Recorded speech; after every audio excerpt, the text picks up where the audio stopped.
ایک بچہ کو حافظ اعلیٰ حضرت نے اپنے بیٹے مفتی اعظم ہند کو حافظ بنایا، اعلیٰ حضرت نے اپنے بیٹے حجت الاسلام کو حافظ بنایا، حجت الاسلام نے اپنے بیٹے مفسر اعظم ہند ابراہیم رضا کو حافظ بنایا، ابراہیم رضا خان نے اپنے بیٹے تاج الشریعہ کو حافظ بنایا۔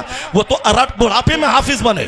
اعلیٰ حضرت تو جب عالم فاضل بن کے دین کی خدمت کرنے لگے تو وصال سے پہلے وہ 1 مہینے میں حافظ بنے، پر ان کے باپ مفتی نقی علی خان نے حافظ نہیں بنایا، چونکہ صرف کوڑا حافظ بننا کمال نہیں ہے، علم دین سیکھنا، عالم دین بننا، فقیہ بننا، یہ کمال کی بات ہے۔ سبحان اللہ، بے شک سبحان اللہ۔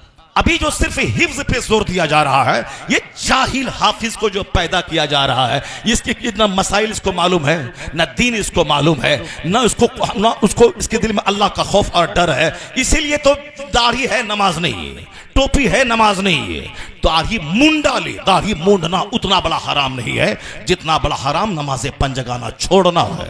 جبہ پہننا ضروری نہیں ہے، نماز پڑھنا ضروری ہے۔ سر پہ ٹوپی پگڑی پہننا ضروری نہیں ہے، نماز پڑھنا ضروری ہے۔ پگڑی پہننا سنت ہے، ٹوپی پہننا سنت ہے، داڑھی رکھنا سنت ہے، واجب کے قریب ہے، لیکن اگر کوئی داڑھی مونڈ لیتا ہے تو اتنا بڑا حرام نہیں ہے جتنا بڑا حرام ظہر عصر مغرب عشاء چھوڑنا ہے۔ جی داڑھی ہے نماز نہیں ہے، جلسہ دستار بندی ہے نماز نہیں ہے، کیا ہے یہ تماشا؟ یہ تماشا اسی لیے ہے چونکہ ہم نے آپ کی عقیدت کا غلط استعمال کیا۔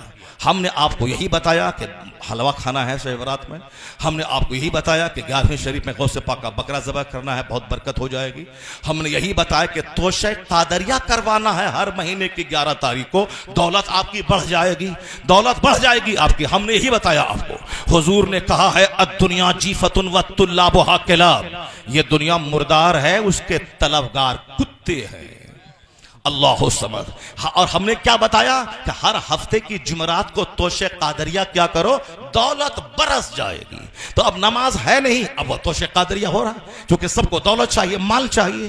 بغداد جاؤ گے تو دعا قبول ہوتی ہے، وہاں جو چلا جائے مالا مال ہو جائے گا، اس لیے بمبئی کا سارا سیٹ وہ بغداد جا رہا ہے، کیونکہ اس کو مال بڑھانا ہے، اس کو مال بنانا ہے، اس کو مارکیٹنگ کمپلیکس خرید کرنا ہے، اس کو فارچونر گاڑی خریدنی ہے۔ اگر کسی کو پتا چل گیا کہ اجمیر کا بابا فارچونر دیتا ہے، اسی لیے وہ 20,000 خرچہ کر کے اجمیر چلا گیا، وہاں نہیں گیا کہ بابا 97 ایئرز آپ کی تھی اور آپ 4 سال کی عمر سے نماز پڑھتے تھے، 30 سال اپنے مرشد کا بستر ڈھویا سفر میں حضر میں، اور پھر ہندوستان میں آ کے 97 سال کا جو آخری دن دنیا میں تھا اس دن بھی آپ نے نماز نہیں چھوڑی۔ بابا میرے لیے بھی دعا کر دیں تاکہ میرا سخت سینہ نرم ہو جائے، میں بھی توبہ کر کے پکا نمازی سچا غلام مصطفیٰ بن جاؤں۔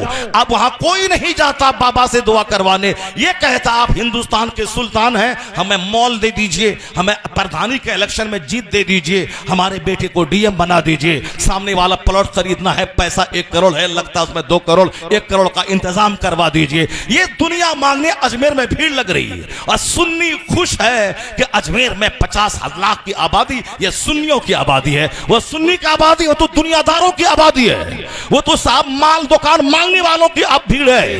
یہ وہاں کون جائے گا؟ وہاں اجمیر معلیٰ، جو وہاں سے واپس آ کے داڑھی چھوڑ دے، وہاں سے واپس آنے کے بعد نماز پڑھنے لگے، وہاں سے واپس آنے کے بعد جھوٹ چھوڑ دے، وہاں سے واپس آنے کے بعد لگے جو غریب نواز اپنا وطن چھوڑا اسلام کی خاطر، ہمیں بھی اب گھر مکان دکان کچھ نہیں، ہمیں جنت چاہیے، ہمیں بھی اسلام کا کام کرنا ہے۔ وہ ہے سچا غریب نواز کا عاشق، اجمیر گیا تھا بے نمازی اور وہاں سے لوٹا نمازی بن کے لوٹ گیا۔